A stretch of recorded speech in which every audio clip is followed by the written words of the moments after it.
Hi everyone, welcome back to the channel and a new video. We've not long finished the last video on this. In fact, it was yesterday. Not sure when you'll be watching this, but we need to get on it. We don't want to keep pushing it in and out. It is a very heavy vehicle. And for those of you that watched part one, if you didn't, go ahead and watch that one first, guys. The engine in this one is C solid. Basically today, we need to get this engine pulled out because regardless if we're going to fix it, get it remanufactured or a second-hand engine, this one still needs to come out, doesn't it? Yeah. It's quite a lot of work. It is going to be quite a lot of work. We have already started prepping. Chris, you've checked there's no aircon gas in it, so it's going to need an air condenser. And the only oil cooler is power steering. Power steering, so we're all good there. Just drain that out. Yeah, there's not a lot down the front, is there? We've already disconnected all the hoses. We're going to be sliding the rad pack out of it and then just continuing on. But first of all, we are going to remove this bonnet and just allow us that extra bit of room and of course a bit more light shining down in there. So we got no time this morning. We need to really get this done in a day so that we can crack on with the next project tomorrow. So absolutely no waffle. Let's get on with it.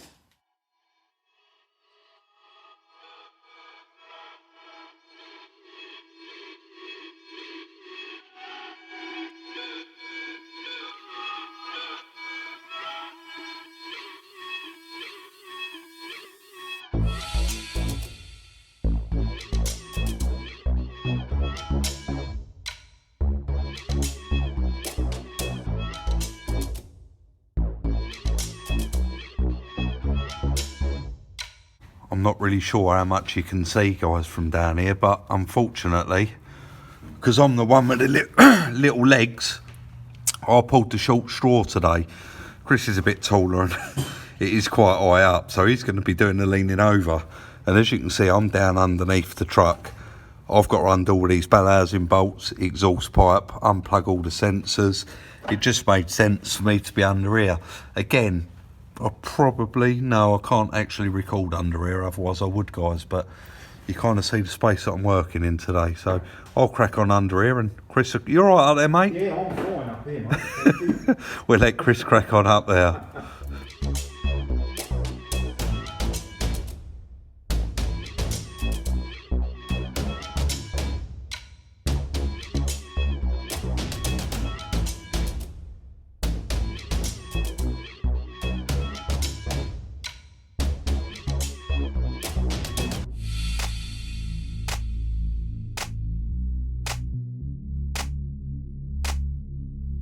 Time for a little update, guys. I mean, there's a 10mm earth strap under there and it's very, very tight to get in.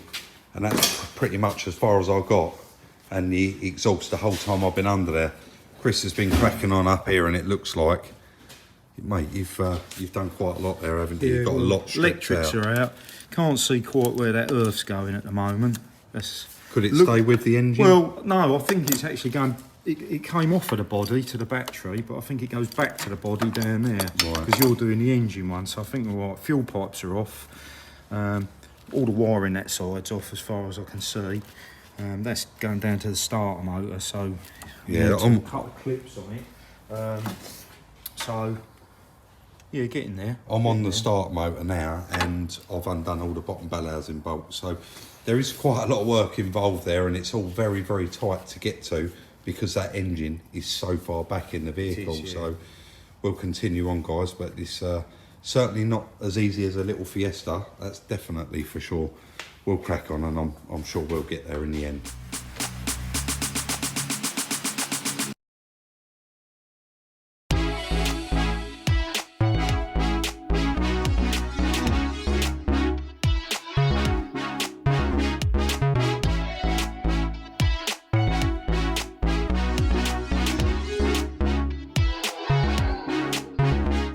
Well, that's certainly no 1 litre EcoBoost, Chris, is it? No. So guys, that was very, very difficult to remove the start motor down this side to get to the one bell housing bolt.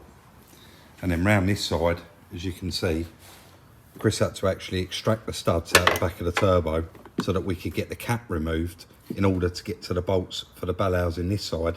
Just while I was under there, I said to Chris, what's that ringing? Go on, mate, do it again.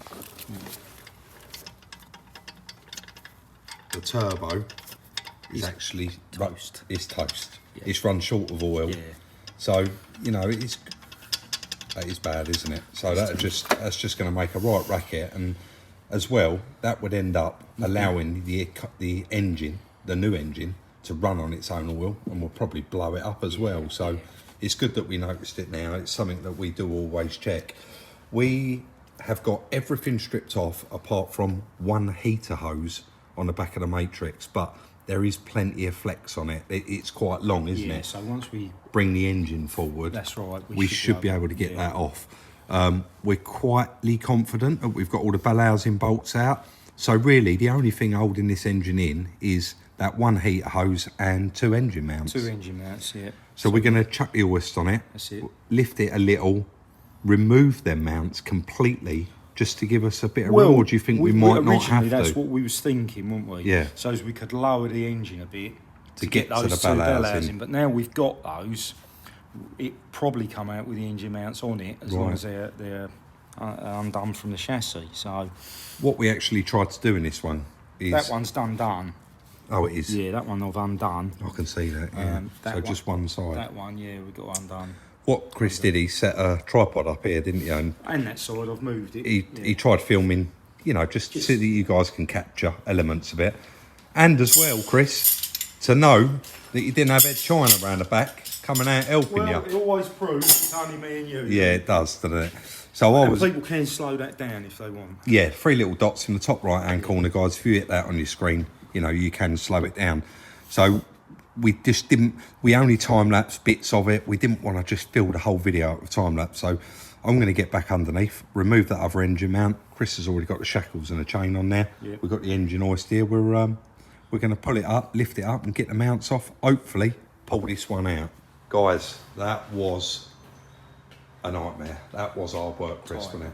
That was a lot harder to get out than the Range Rover Sport engine, because we lifted the cab off on that, so we could get right round it. Right. That was so difficult. So over the starter motor, there was like in fact, we can show all these little bits once it's out, can't we? But Chris was down this side, and just everything, you get like half a turn with your finger. You guys out there that are fitters, you know exactly what we mean. And in the end, we actually snapped a 21mm snap-on impact socket, trying to undo the engine mount through the wheel arch.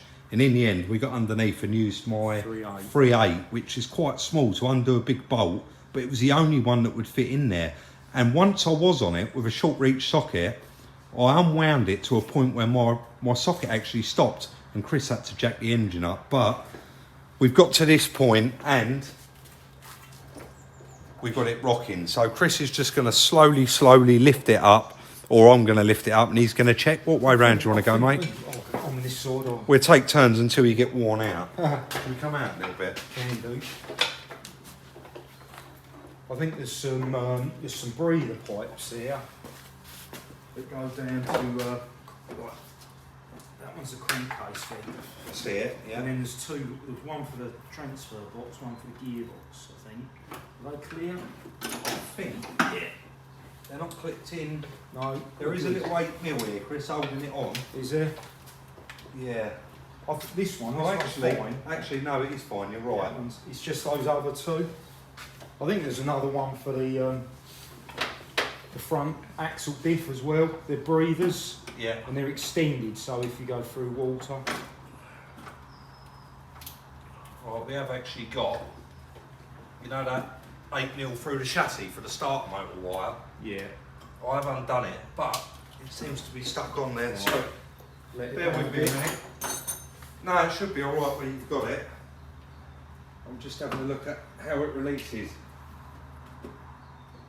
Oh, one trim clip. So it had a bolt in it and a trim clip. Let's just push that out. That's it. Alright. Done. And up you go. Hopefully we've got enough clearance, or enough height. What, we're letting the front tyres down, or where we caught on? You're not, go on. I just need to manoeuvre it round because it was rubbing on that bonnet stay.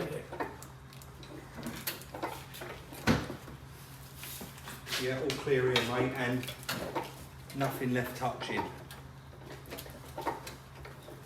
fair old lump. Do you want me to take over or you're alright? That's all right. Right, you want to come towards you, that's it. I hope this goes high enough. It does don't go. let it down again. It does go very high. Ah, we've got a pipe hooked up here, John. Have we? Yeah. It's gone behind. Oh, it's behind the steering It's rack. all disconnected.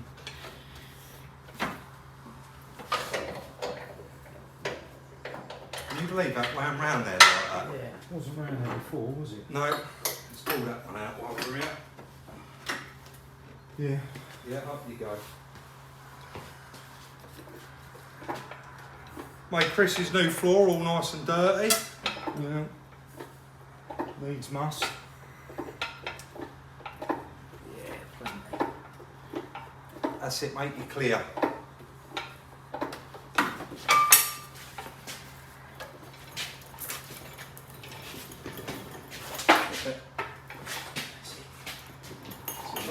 There, let me just walk around that and then we can come down. Just spin this camera around, guys.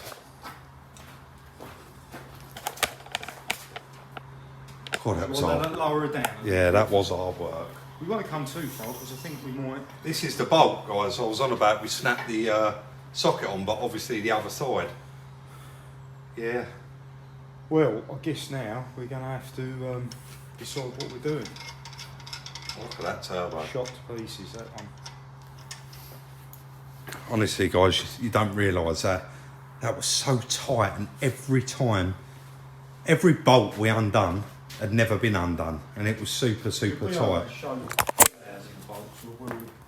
Those top ones. So that's what we was working with, guys. See those top bolts there, and then you've got another one next to it.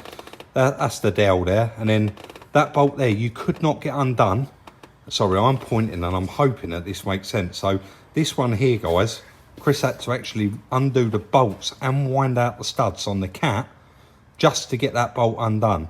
All of those ones underneath were okay, and then that dowel there that looks a little bit rusty, going through that was also a bolt, but over the top of it was the starter motor and the cage. I am going to show you that cage that I was talking about.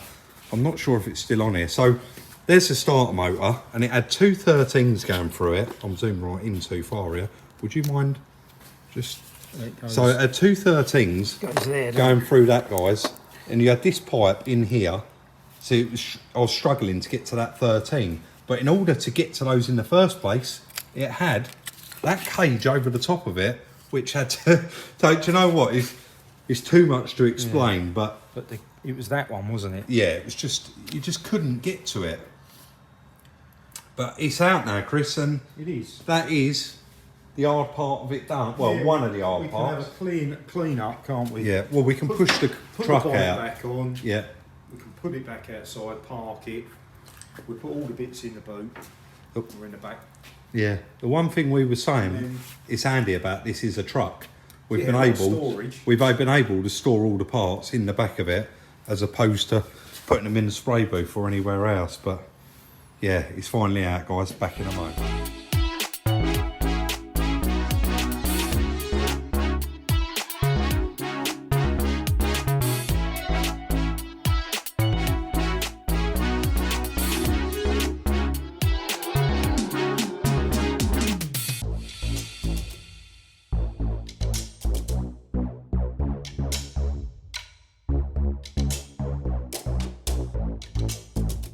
We're just having a bit of a tidy up, guys. Want to clear everything away. Want to put the bonnet and that back on the car like we said. And I just said to Chris, you know what, there's still room in the end of this video, and we know that you guys like to see it anyway, and you'll all be wanting to know what does it look like inside that sump. So while Chris was just doing a coffee, I've whipped the sump plug out, just draining the oil down, and then we're actually going to finish what we're doing, lift this up, get the sump off, and we'll all have a look. But place your bets now. I reckon the chain is lying in the bottom of that sump. Chris reckons the pump failed. We'll see, you know, it's definitely pump related. We know that because it's seized up, but we'll see once we get the sump off. And it is just literally a load of little 10 or 8 mils there. So we'll drain that oil down and we'll whip it off. So guys, we are all cleaned up. The truck's now outside, all back together. We have actually come to a decision on this engine, Chris, haven't we?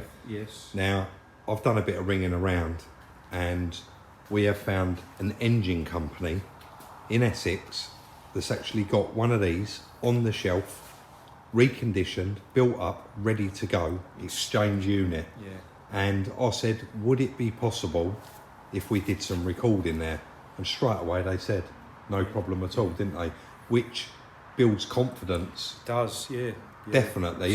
If they're prepared for us to turn up, actually let us do a bit of videoing and show you around their place, then they're going to sort the fuel pump for us. They're going to do all of that while we wait. So he said, do not remove the fuel pump from your engine. We will do that. We will time it all up so that when you leave here, ultimately all you got to do is bolt your ancillaries back on and it's good to go back in the vehicle. So we're really, really chuffed about that, and it's very reasonably priced, isn't it? So Chris just come up with a bit of a plan. We've also got to leave the sump on it, haven't we? But we can't help it. No, and it's good for the video. It is good for the video, for all of us to have a look and see what has failed. So what we're actually going to do, Chris is just going to go and get a bench out. We're going to set it up. We're going to strip all of the ancillaries. They've all got to come off anyway, but really it's less weight on less weight, and we'll be able to show more. We will be able to show more. So we're going to crack on and actually get this all stripped down, place it all nicely on a bench, and then we'll whip the sump off and let's all take a look.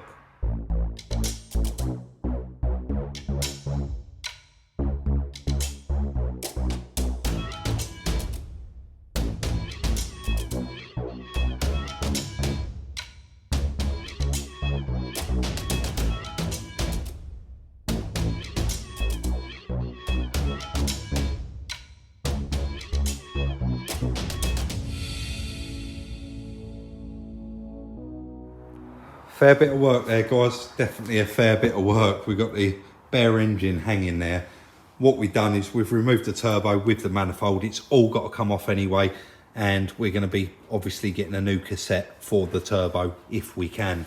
We've got everything else all laid out there, including all of the nuts, bolts, and we've stripped everything off that engine that we need to. Now, they do want this engine to turn up with the sump still intact. So we've just been very, very careful to cut that off and unbolt it. It was a bit of a nightmare to get off that, wasn't it? It's just the glue, isn't it? That's all. Chris has had a little look in the bottom of the tray there, and he's actually looking for a nut. Nut, guys. I was looking for a nut. There's no chain in there, so the chain did not snap. But what you can see, if you bring that... Sorry, Chris. If you see that, guys, that pulley... The sprocket's come undone off the end of the pump. Yeah. I think you can see a bit of thread in there. Can you? Can you see a little bit of thread? I'll be honest, Chris, you can't, but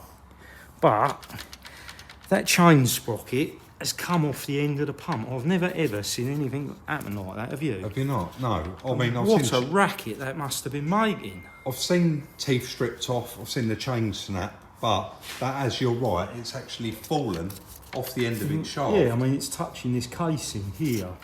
So, whilst it was still the crankshaft was still turning, that would have been turning, but just not driving the pump shaft. Yeah. But the noise that must have made... Must have been a right racket. There's not even any debris in the oil pickup or anything like that. Where's the nut off the end of the sprocket? Did it have a nut on it? Is it compression press? Is that the right word I'm using? We'd have to look into that, but it, unless it's just... Oh no, is that a bit of sealer on there? I don't know. It looks like a thread on there. Well, we know when we see the new one. Yeah, but there you go, guys. That's what's failed on it. So that is it now. We've left, they asked us to leave the diesel pump on there complete, and we've actually left the injectors in there as well, but we're possibly going to have to whip them out when we get there, but it is only going to take us 5 minutes if they need us to. But the guy seemed absolutely fine, Chris, and very helpful, didn't he? So yes. Fingers crossed they got a new set of seals there and they'll chuck them in for us. But that is it, guys. The engine's out, the engine is stripped. We just need put the sump back on, get a new engine, put it in the van, and then in the back. cut back in when we're over there, won't we? It's probably enough for this video, mate, to be I honest with suppose you. we don't know when we're going yet. We'll start a new video over there, and yeah, we'll obviously show them around their place and hopefully pick up a new engine, and it's going to be the whole reverse process. Guys, nice, long, hard week for me and Chris. I don't know about you, mate, but I feel exhausted. We've got a lot done. We have got a lot done, and it's really nice that that is now ready to go.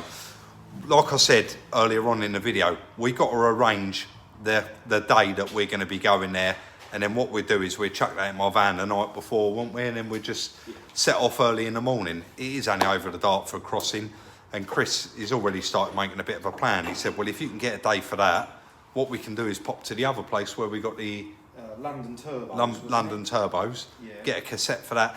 And kind of, because he said that he could do that while we wait, ultimately, but it'll take a couple of hours. So we might have to go to, was it TPS, get a gasket kit, yeah. Because we do actually plan on giving that all new gaskets, obviously, new, nice new oil filter. I think, yeah, we're not unsure about the clutch, aren't we? Yeah, don't look anything wrong with it. It looks like new, but We're gonna, yeah, we get it's a difficult one, isn't it is a difficult one, but do you know what? We are probably going to end up doing it. Yeah. I think we are. So, guys, that is going to be the end of video number 2 on the Ford Ranger. As usual, we do hope that you did enjoy it. If you do, please do share on all your social networking sites. Follow us on Instagram for the little sneak peeks at Salvage Rebuilds. I actually need to start doing a few more. I'm a bit lacking there lately. But yeah, guys, we're going to leave it there, and we'll see you all very, very soon in the next one.